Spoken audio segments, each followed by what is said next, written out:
stay the course. Don't stop fighting.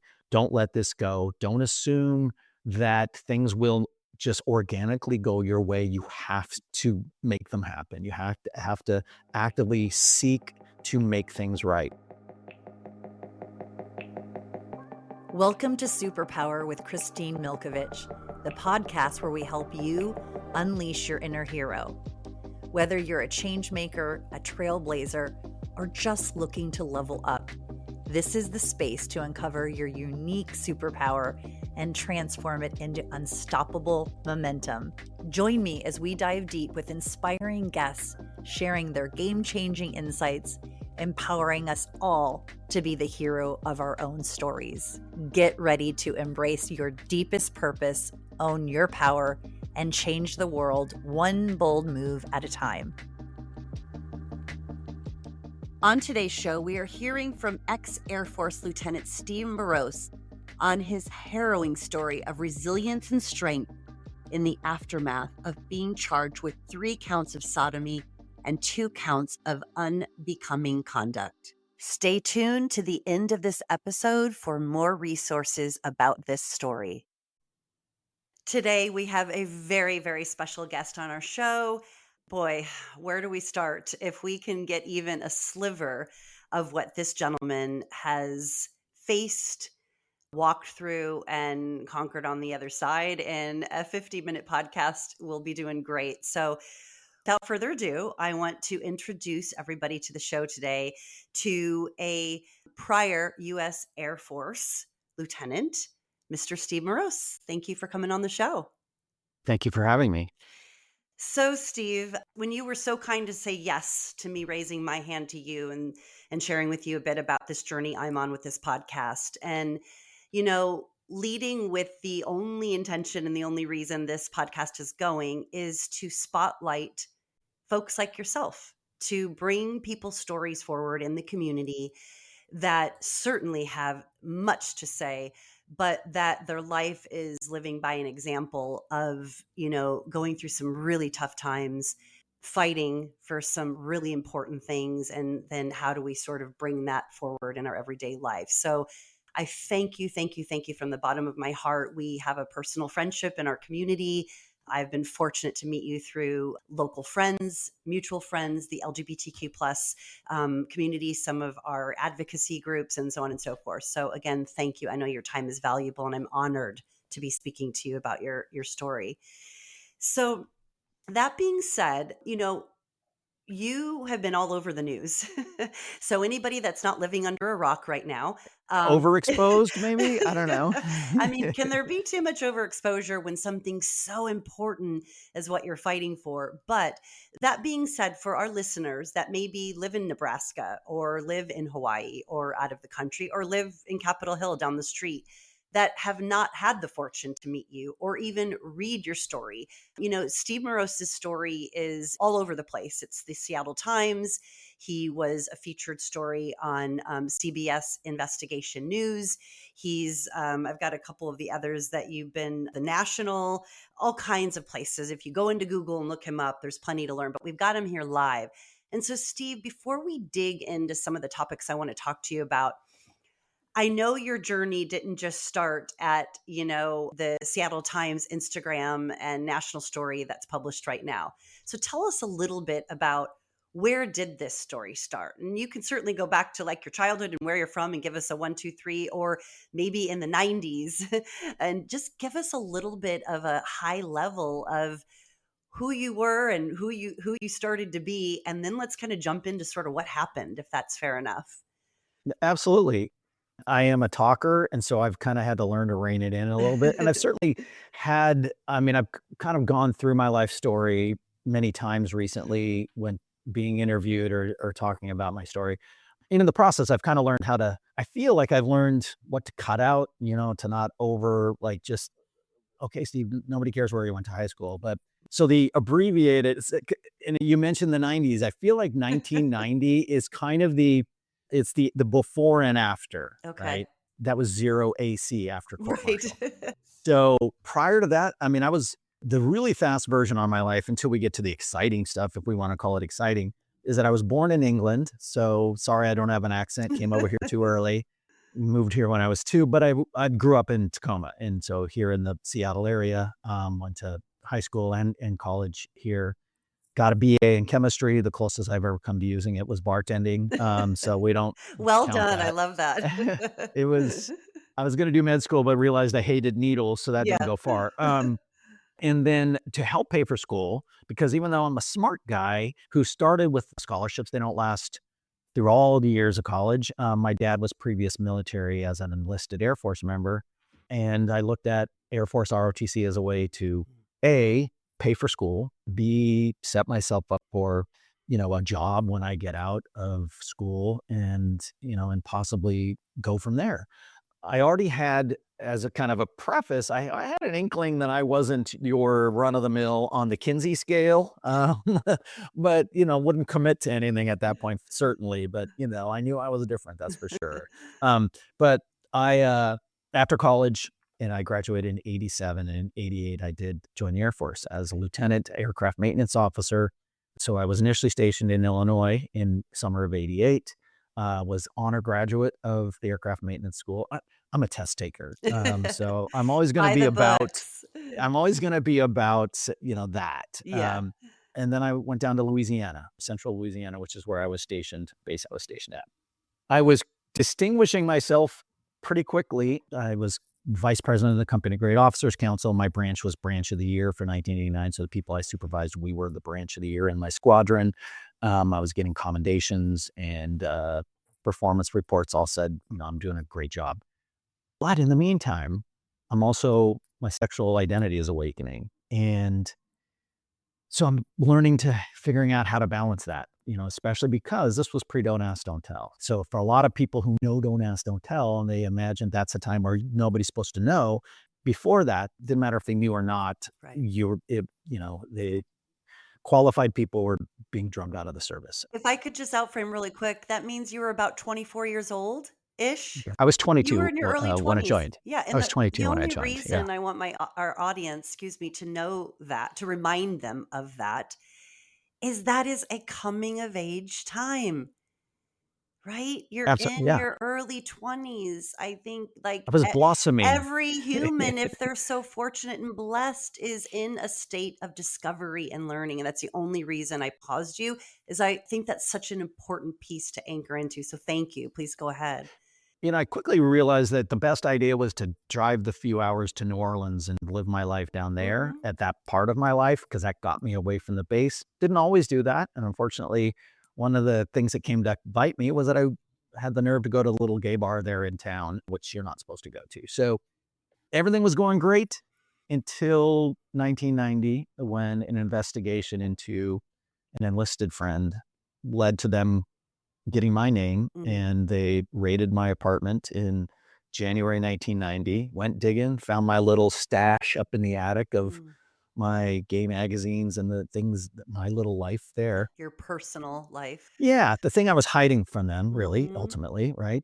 And as a result of that investigation, the interview with me, testimony from 3 people that I had been physical with, I was charged in 1990 with 3 counts of consensual sodomy, because Article 125, in the military, sodomy was against the law. Now, to be clear, and this is important, especially right now, as we're trying to get things fixed, they didn't prosecute heterosexual sodomy, right? Didn't say that in the book, but that they weren't going after that, so as long, it was only, gay sex that landed on their charging papers. So I was charged with 3 counts of consensual sodomy, 5 years of prison each, and 2 counts of conduct on becoming an officer, 1 for going to the gay bar because it was off limits, and 1 for letting an enlisted guy live at my place because he didn't work for me. He was a friend, and I let him stay at my apartment for a couple months, and they charged me with that. Not fraternization, which if people from outside the military have probably heard of that, where enlisting people and officers aren't supposed to hang out. Air Force isn't really super uptight about that, but they did say, this was unbecoming to let him live there. So July 1990, and again, we talk about the before and Mm. after. That was the moment when it all Wow. The Your wheels life came off. completely changed.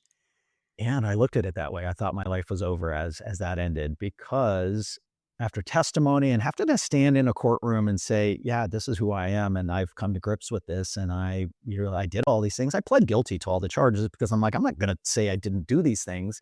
The key was I did these things because I was gay, Mm. because I am gay, and this was all part of, getting to know who I am and as my identity, which again in 1990, that's not kosher in the military. That is a 100% path out of the military.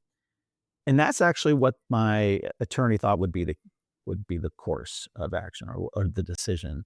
And even the prosecutor, who of course was going for everything, he was like making me seem like a monster and everyone was my victim because that's his job. But he did admit afterwards that he thought I would just be discharged.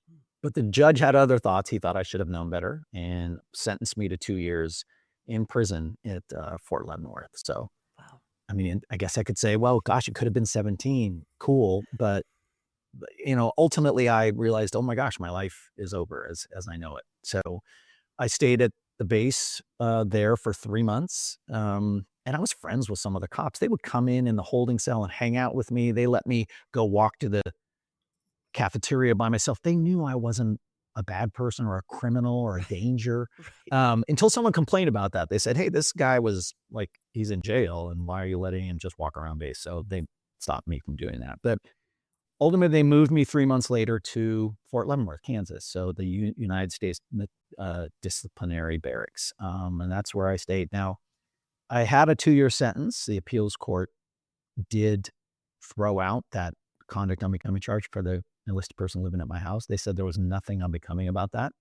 Unfortunately, that charge still sits in my record, even though they threw it out. But my attorney said, "Look, they even feel uncomfortable with the fact that you were put in prison. They cut the tiniest charge and then cut my sentence by a quarter. So they threw 6 months of my sentence out." I mean, he felt that that was a generous cut for them, and that was just them doing what they could do.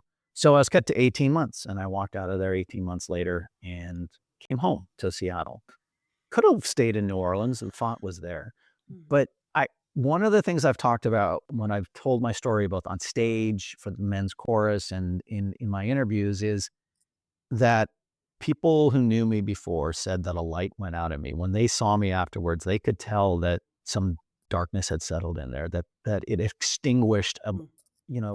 a brightness. I used to be voted friendliest guy. Like I was this ebullient, like bundle of love and energy, and something changed. And of course I'd like to deny that. I like to say, "Oh, stop. I'm still so sweet." But something it's different, and there is and they could and so my friends, again, that knew me, they could see that. But I do emphasize, and this is, I think, the key to everything is that I guess I've discovered I'm resilient as well because at the same time that a light went out, another one was ignited Mm. because I emerged as a militantly out gay man. I shook off the idea that I needed to hide this, to be ashamed of it, that I had done anything wrong. I remember there was an officer in the who was one of the guards, not a nice person. Most of the guards were really cool. In fact, on my way home, as I drove home from Louisiana to Seattle, I was still in the military. They hadn't discharged me, and I took advantage of great rates to stay on base in California. And I went to the NCO club for dinner, and there were 2 of the guards from Leavenworth that used to basically were guards in my area picking up a prisoner. They saw me, we had beers, we had a blast, we played pool, and they were like, "Dude, you were not a criminal." I mean, it's, oh my gosh, sodomy, what a terrible thing. Like they didn't look at me like a bad person. And Right. so it's funny that I was able to relate to them like that, but their boss, Mm. not so nice a guy. And I remember he was trying to make me feel like a monster or a sexual predator or just Right. someone who had done so wrong. And something turned in me where I looked at him and I said, "You know what put me in here? I'm gonna do it till my head pops off when I get out of here." So, that was my way of saying there was no rehabilitation to be had here. Yeah. You are This I isn't conversion therapy. We're not Yeah, down the street at Bible Baptist College. and that was I think he started me on the path of No, no, no, no. I am who I am. Right. I won't sing that song right now, but does it come to you? I That's am. another Um, podcast. We'll have you back. and so I did come out and realize that I would never again deny who I was for Mm, any company, for an employer, for any person, for anything. And that's mm, how I've lived my life since. And so I got very involved in politics when I got out and was elected precinct chair of my Democratic precinct. I mean, I was like all in, right. fighting anti-gay initiatives, doing all these things, and never again apologizing or hiding Mm, who I was. And you know what? That's never hurt me mm, in any mm. way. So I guess they awakened, I won't say the beast, I'm not like that, but they awakened Yeah, the gay giant yeah. within me, The and he has Kraken never got is coming out. It is here. That's a Seattle and nod. You're welcome. he has not gone back, under the rock ever again. But, Mm. Well, uh okay. That just gave me chills from my little hairy toes. Sorry for the overshare to the top of my head. This isn't the first time I've heard your story, Steve, and it's just awe-inspiring that you didn't just stay under the pillows and get so riddled with anger and fear that you just, you know, I mean, that could just literally take somebody down for the rest of their life. So, for one, we're so fortunate that you're getting up every day and you're going out there and you're living this amazing life and that you're telling this story. And, there's a couple other things that thank you for sort of, I know that's like a whole lot of life years that you very eloquently and graciously put into somewhat of a quick package. But here we are today. And if my reading and all the news channels are serving me well, you and I think 8 or 7 other military folk are waiting on a presidential pardon from Biden. And I mean, talk about a change maker, talk about moving the dial forward. So for us on the line and myself that has never asked for a presidential pardon, what how the hell does somebody do that? What does that look like? What does that even mean? Kind of walk us through that in another kind of high level general sense, what that looks like for you in your life and why that's been so important to keep shaking those leaves. well, it looks different. There's different ways that pardons happen, right? So this way is not ideal, but I'll hit the fast forward button to get us there because really it's been 30 years since I got out and I've been living my life. Was married for 23 years. He was a cop, so funny thing. That's everyone's amused by that. Who now, just FYI, his new husband, who's a great friend of mine, just made commander in the Navy. So Wow. talk Full about like circle moment. full circle Ah, where suddenly the way that the military is now is 100% 80 well, 180 from where it was because that's happening, right? yeah, that's another part of your lineage that you're leaving. I mean, right there, just these other people that you love in your life. Okay, so fast forward. So I've had this felony conviction hanging over me forever, but Mm, when I say hanging over, I just moved on with my life. right. It kept me from getting a job as a police dispatcher. I always have to, like, when I go through background checks for jobs, I'm in the financial industry. I have to like let them look and I have to explain it and say, here's the deal and all this. And of course, they always just go, okay, well, that's 30 years ago and it's not financial related. And it's like, that sucks. And then we move forward. But it's just always this, I never know. They could go no, right? They could say, you've got this. But really, it's just kind of been under this kind of simmering there as I power through.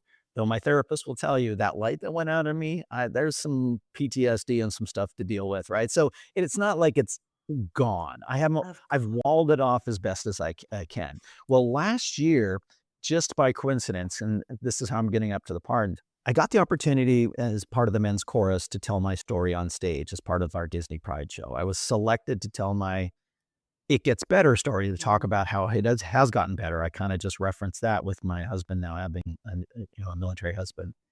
At the same time I was selected to do that, unrelated, I got an email from CBS News. They were doing this entire series on gay court martials, and Don't Ask, Don't Tell 'Em before, had seen my story, were compelled to reach out and say, "Let's talk." You mentioned about how I didn't crawl under a pillow. They had talked to somebody I know, a friend of mine, who went through the same thing I did pretty much, But he has been fighting and fighting and fighting, and it has consumed his life for Mm, 30 years. And it's different for me. I had moved on and tried to build a foundation of strength upon it right. versus letting it continue to weigh me down. So they liked that. We did the interview. They filmed me at chorus, kind of consolidated all that, and ended up being quite the summer. I, threw the pitch for the Mariners. I mean, there was this whole like 15 minutes of fame thing. Ay, But the big deal was that it got my face out there nationally. And what the reporter and Jim Axelrod, the interviewer, said was, "Look, your story is resonating at the White House and at the Pentagon. It's a worst case scenario. They're just going, wow, look at like people just think you got thrown out during Don't Ask, Don't Tell. Look at what happened to some people." right. And it really was causing, some, they said it was resonating. I didn't know what that meant if it would, I mean, in the end, it didn't do anything for me, right? I even reached out to my senator and my rep who are all like, yeah, we can make sure you're trying to talk to the right people, but there wasn't really much to happen. And then this summer, so Mhm. that all kind of settled back down again. And then this summer, Biden announced, the Biden administration announced that it was issuing pardons for those convicted of consensual sodomy. So in other words, they just went past Don't Ask, Don't Tell and said, hey, if you were criminally charged because you're gay, because that in the end is what we're talking about, we're offering this pardon. But there's a difference between if you think about the pardons that just happened in the news last week where Biden said, I'm these 39 people, I'm pardoning them, And also his son. and his son, Yes. which created some angst. Yes. Side note. There's a website, there's an online, like an Instagram site called Them, it's like a website and Instagram thing, and they had a headline, Biden just pardoned his son. Where is Steve Marose's pardon? Why is Steve Marose still waiting for his? I mean, I was in the headline. I'm like, oh, don't piss him off. But the interesting is that's him saying you are pardoned. That's not how it worked here. What they said is we're doing this broad, hey, if this fits you, feel free to apply for a pardon, and Mm, then we'll look at your case and decide. So I wasn't pardoned. They correct. said it affects thousands of people. I was given the opportunity to try to get pardoned. That still was a huge announcement. So next thing you know, CBS reached out to me again to kind of dust off the old story and say, here's where we are now, and said, you are the reason this happened. Mm, You broke the dam and said, you're going to help so many people. And I got to admit, I had a selfish moment. I'm like, what about me? Like, I'm mm, glad I'm helping people, but there's a point where I mhm. could, I mean, at this point, after all so many years, let's let's fix this for me. Yeah. BBC reached out, Scripps. I did all these interviews, and they're all like, "How does this feel?" And I was realizing as I was talking that first day, I was like, "It feels good," but I'm trying to meter my excitement and my enthusiasm because I know things don't always go as planned. And it was like a day later, 2 days later, when they released the sort of the uh, the criteria and the process and clarifications. And it's very precise criteria. So in other words, there's a lot of technicalities that could make most of us not even qualify. And B, they also emphasize this doesn't expunge your record. This will add the pardon to your record. Your felonies will still be there, but we add the pardon so you can vote. And just FYI, can vote in Washington as it is, or it could get benefits. Now that's a big deal, like getting benefits, because that's kind of a key to this is being able to down the road have the VA recognize me as a veteran. But it doesn't clear your record, so I still can't get into Canada and all those things that have kind of been little roadblocks for me. It's not a wipe your slate clean. It's a here will, a little addendum of, oh, sorry. That said, that's not a lack of gratitude. That's just a recognition that it's not the slam dunk that I think a lot of people assumed when it was first announced. Completely. I just want to jump in 1 second, Steve, because you said two things that are too important, I think, to have anybody miss how the relevancy of how intense. Like when there's just an insurance claim that I've been hung up on in my life as a 53-year-old fairly decently intelligent person, and I'm like crying at the table to get through it because there's so much red tape and so many loopholes and so much fight to just get something done that is lawfully and rightfully yours. And in your case, just to outframe what I'm hearing you say, it's this belaborious, intense, the word I'm hearing, very hard, time consuming process for you to even enroll in the right to get to this pardon. Is that what I'm hearing you say? I mean, it Yeah, you have feels to ask. like it's literally like you have to climb up a mountain to even try to get the application in, let alone have it received. And then there's a second thing I heard you say that is really, really important is benefit. I read in your Seattle Times article that there are some states where there are individuals in your same shoes that don't have the ability to vote in this country.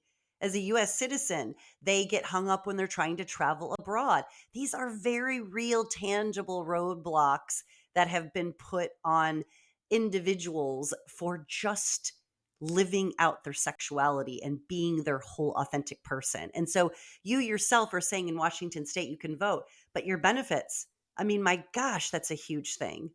It's important. It's a little bit of a principle too. It's just the Yeah. principle of the thing saying I should have them. And as a little catch up to living out the idea that this was just me, being who I am. Because, if you think about it, people who are thrown out on their don't ask, don't tell, not for policy, not for criminal, in the end, most of them probably did do the act. I mean, fact is, they were, being sexually active. They just weren't, they didn't go to court for it, right? They were just allowed to leave or kicked out, didn't face criminal charges. Being an officer kind of created a little bit of higher, like, visibility to it and a little bit more of an example to set. But it's important to know historically, Article 125, the sodomy law, when in 2003, when Bowers v. Hardwick threw out sodomy laws nationwide, the military said, hold my beer, we can do what we want. So it didn't go away. So outside of the military, sodomy laws went away. In 2011 is when Obama finally said, no, we need to fix this. And what President Obama did is he removed consensual sodomy from Article 125. So he basically took that out of the law. So he changed Article 125 still exists, but now it's only, basically forcible sodomy, non-consensual sexual assault. Great, but I have 3 Article 125 convictions. So basically, if you don't know that history and you look and then you go, what is Article 125? That looks like I'm a monster. So that's been part of my case, which is to say, hey, this is not even a crime anymore. I mean, I shouldn't have this hanging over me. Right.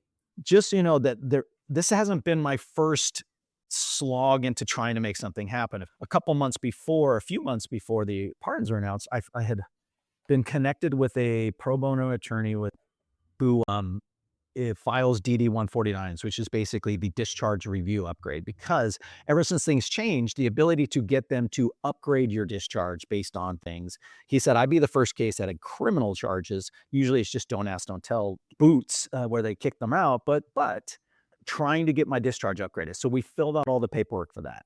I also was the keynote speaker for the VA down in Los Angeles, and one of the people there has me working with their director to try to get VA benefits outside of all of this, just to basically try to get an exception to say, no matter what's happening with that, let's see if we can get them to look at it. So I had multi-prongs. I'm also trying to get my Nexus pass so I can get into Canada. Canada approved it already. It's the US, it's dragging its feet.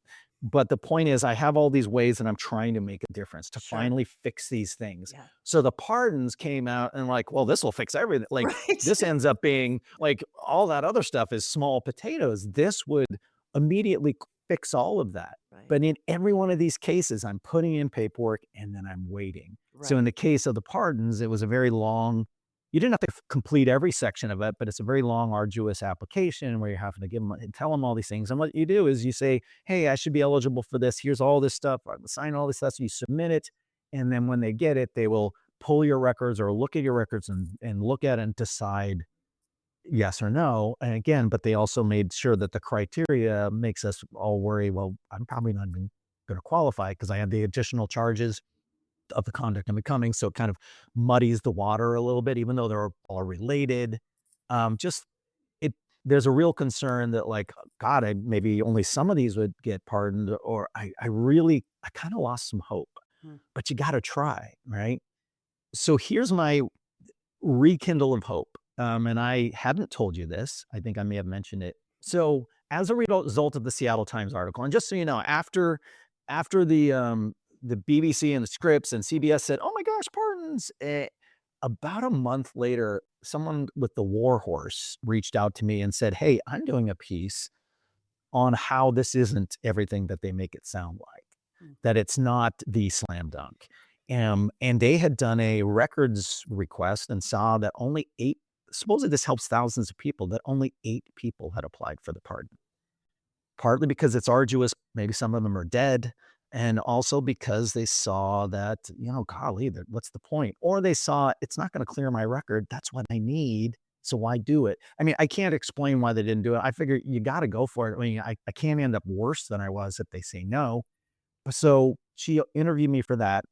And as a result, the Seattle Times found that and said, let's talk. And they interviewed me about a month and a half ago in my condo for a while and talked about, hey, this is what's happening and why are they making people jump through so many hoops and why are so few people trying? And she basically retold my story in great, great, great detail. And it was it was a great piece. But as a result of that, suddenly, next thing you know, I don't know how everybody listened to my CBS thing last year, but suddenly I'm back on everyone's radar. And there is a state representative here. He's not my representative. He's up north, who was my hall director in college. And every once in a while, I'll bump into him. And he not state representative. I mean, U.S. rep. He's a member of Congress. And I'll bump into him, and he remembers me and stuff. He saw my name. Next thing you know, he is rattling the cage, knocking on the door of my rep and my senator, the offices I talked to last year, going, "Hey, reach out to him. Let's do something." And I talked to both offices again, and just yesterday, my representative, Adam Smith, his office sent me the letter that they just sent to President Biden and to the pardon head going, "Do this." Basically demanding, urging that they pardon me, and even going into detail about saying, "Hey, we know that there's these extra things. It's all related to him being gay. Let's not use that as an excuse here. Make this right. He's been waiting too long. This would change his life.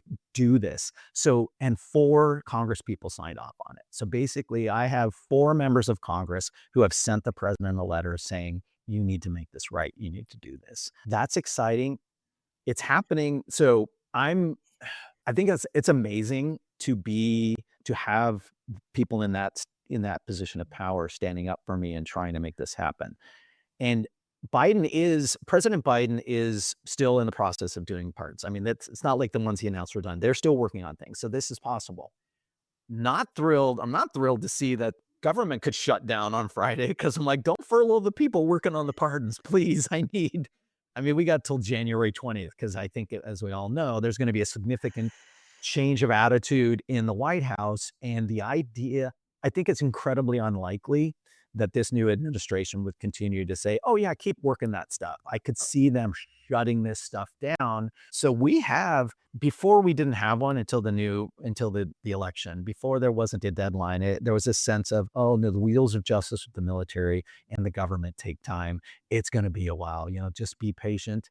Now, suddenly there's like, we don't have a while. We need to make this happen while there's any will and desire or positive thought towards it. And that can go away in January. So time is short and fingers are crossed. Oh, I'm just sitting here like bubbling over, like I can hardly control myself. First of all, that is so exciting. I cannot believe you got that news yesterday. And thank you for holding out and sharing it here live on this podcast. That is incredible. I am going to be crossing every toe, hair, finger, prayer link I have to my spirit beings. make That sure it's an odd number because doesn't that undo it? numerology. Hey, I'm in real estate. I'm all about the weird numerology. I'll buy into any of that. Steve, that is fantastic. I know it's not over till it's over till it's over, but that is oh God, I'm going to be skipping down the street today. That is amazing. And that being said, I just wanted to also remind us all on the show that Trump banned transgenders from serving in the military. And Biden overturned that when he got into office. And so for you to be concerned and the others and to be spotting a light on the fact that time is of the essence because, we haven't seen the best track record that the administration going into office here in the next couple months or weeks, I should say, is going to be putting the energy and the effort on equity and inclusion and certainly equality. So, okay, well, we're all going to be putting our energy on that. I wanted to bring up somebody's name that I learned about in your interview. I'd love to learn more about who she is to you and how you Greta. met. And if I have the name wrong, you're going to correct me because it's absolutely stunning. Marguerite Kammermeyer? Greta, yeah, Margaret. Greta. Okay, Greta beautiful. Kammermeyer. Greta, I Yeah. love it for sure. So I know that she was featured and you shared that she's a friend of yours and potentially an advocate or supporter. Please, and the reason I'd love you to talk about what she means to you is because she has also weathered the storm and had been, a military professional that was, shut out and shut against just for living her life, being a lesbian, loving a woman, being her authentic self. So tell us a little bit about your relationship with her. Well, she's famous. I mean, take my little moment of fame and stretch it out and blow it up because she was the first person to be let back into the military after coming out. So she was in the National Guard. She was a nurse in the National Guard and she was discharged from being a lesbian. And she fought it in court. And I want to say it was the late 80s, they let her back in. She won her case and she was allowed to to join the military again. And then she was able to retire honorably. That was a huge victory. The fact that that happened, and that's what made her, a hero and, an idol in so many ways because she did it. And then there was a book that she wrote, Serving in Silence, and then there was a movie. Glenn Close played Greta Kammermeyer. So, and Judy Davis played her wife, Diane. So it's pretty exciting. It's pretty cool. Like Glenn Close, right? So I met Greta. Well, she was in the so I right after I got out of the military or I came back from prison, two things happened. The Seattle Times did a piece on me as a half-page piece on my case, and I was interviewed by Randy Schiltz, who wrote the book Conduct Unbecoming, by his researcher, and in fact, he's the guy who also wrote And the Band Played On about the AIDS crisis, so Yes, very very well known, and his yes. book Conduct Unbecoming was about gays in the military, and I'm on page 721, I'm in the index.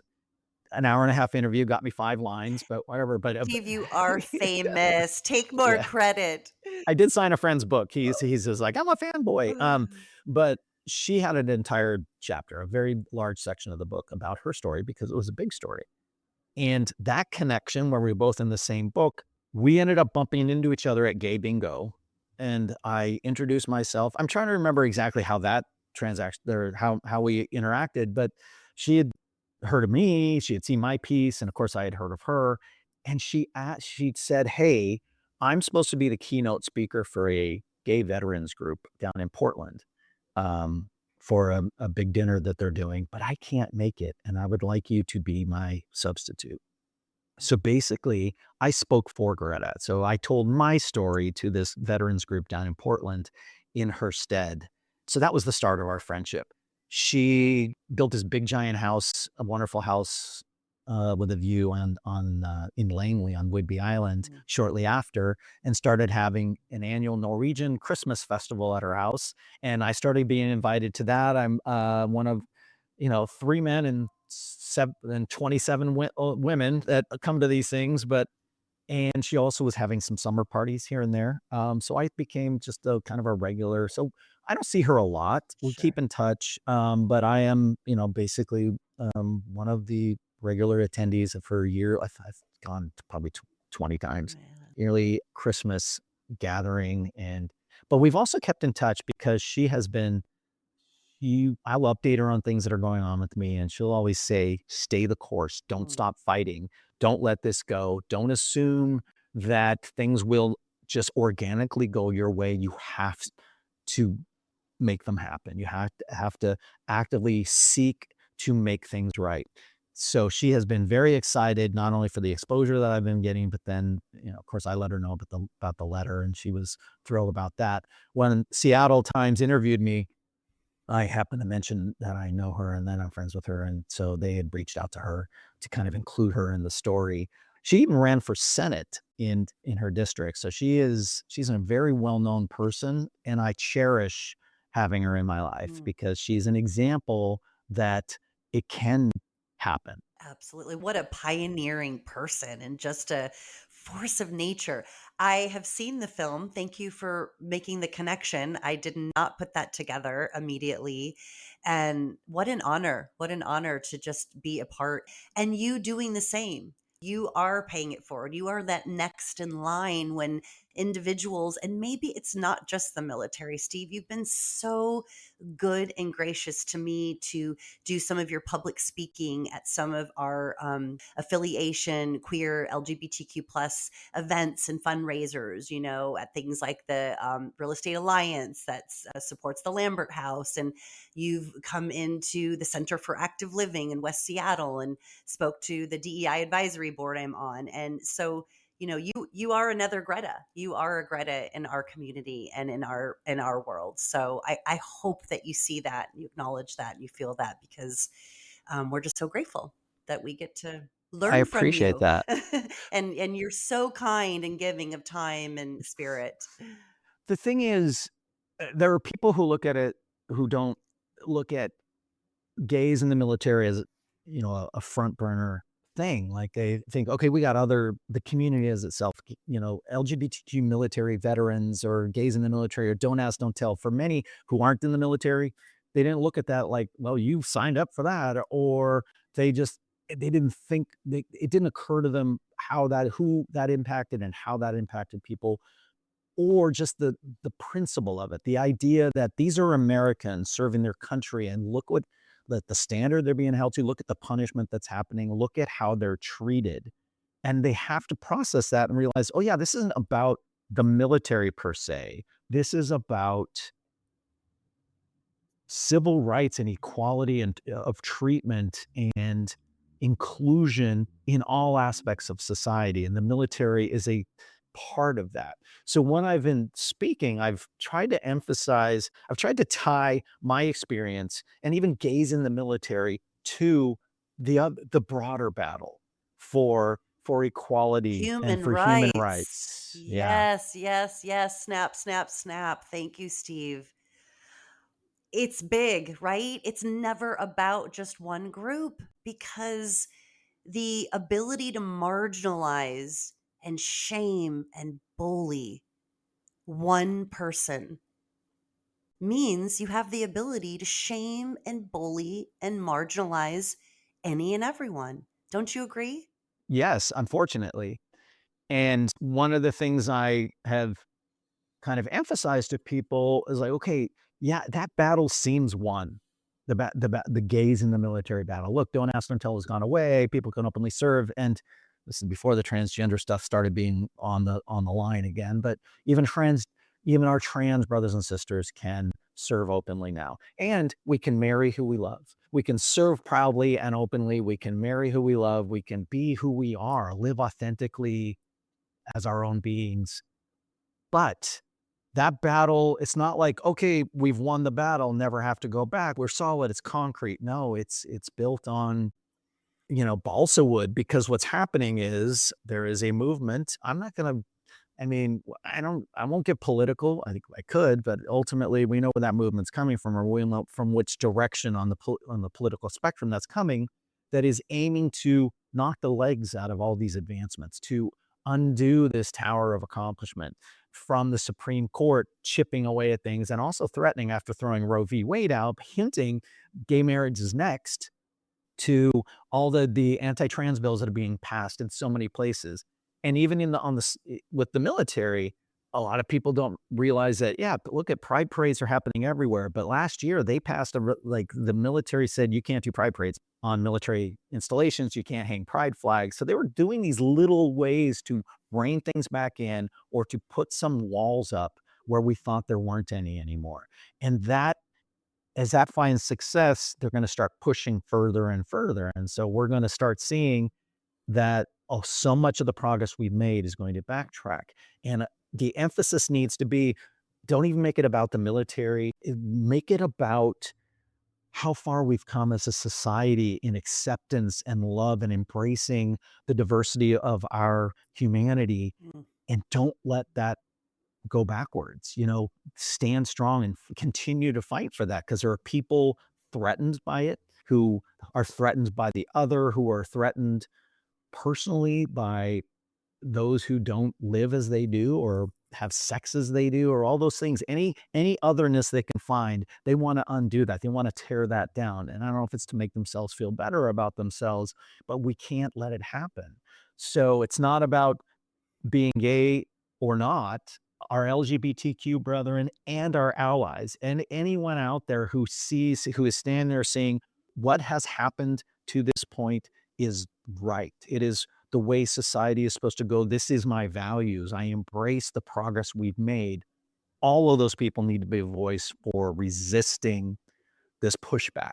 I'm not panicked yet, but it's concerning, because I think a lot of people, I mean, there was an election that just happened that shows a lot of people made some assumptions, or were a little comfortable in assuming that we aren't going to go back. And we just went back 4 years, which could take us back 50 years, if you know what I mean. So Um, the threat is there. Well, it is alive and well, and I'm sure, again, have to be living under a rock if our anybody that's listening hasn't read or doesn't see it at their own company. I'm seeing it with my own businesses that I'm a part of, not in my affiliations, but in the real estate professional industry, where many of the DEI or the EEI programs, funding, you're seeing this written up all over the place. It's, to your point, you said it beautifully. I think there's this notion or this idea that well, there's equality and gays can do this and women can do this. And, why do we need all these groups? Why do we need to fund them? Well, you just outlined perfectly.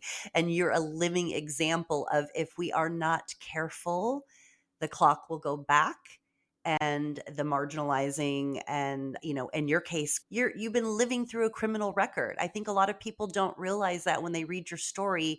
Is, you said, it's sort of hanging up here, and you've forged on and built a beautiful life, and you go out and you live your life, and you have your adventures and your work and your community and your love and your give backs. But it is something that has been in your bag, like you've had to carry it along, and it's just absolutely shocking, that you've had to go through that. So we're here, we're pushing for you, we're praying, we're fighting. I am so happy to hear the positive news, and I'm going to keep my chin up for you. I know everybody else listening here that supports you.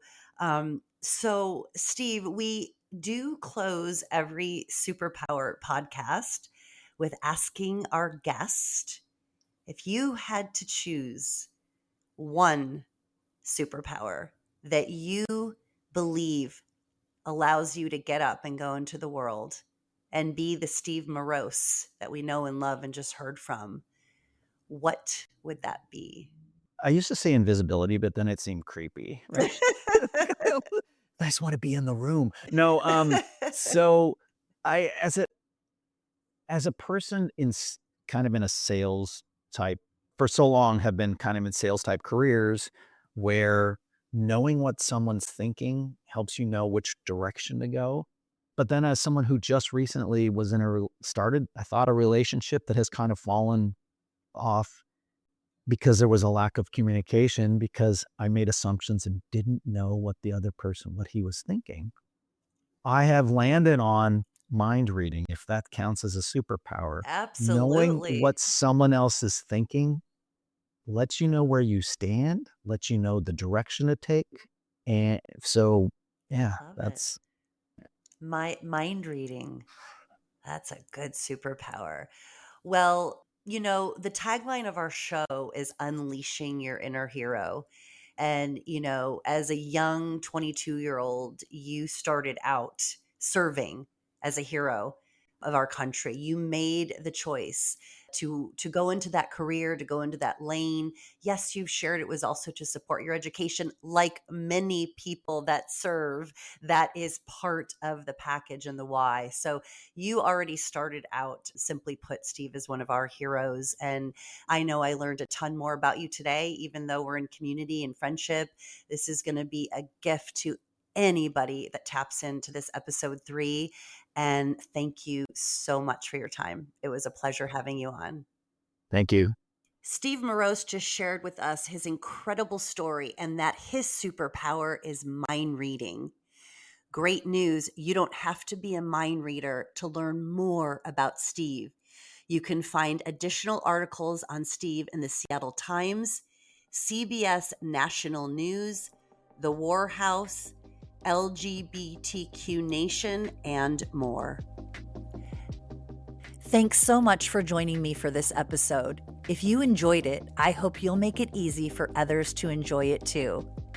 You can do that by subscribing, writing a review, and sharing episode links with others. Then you'll be my superhero.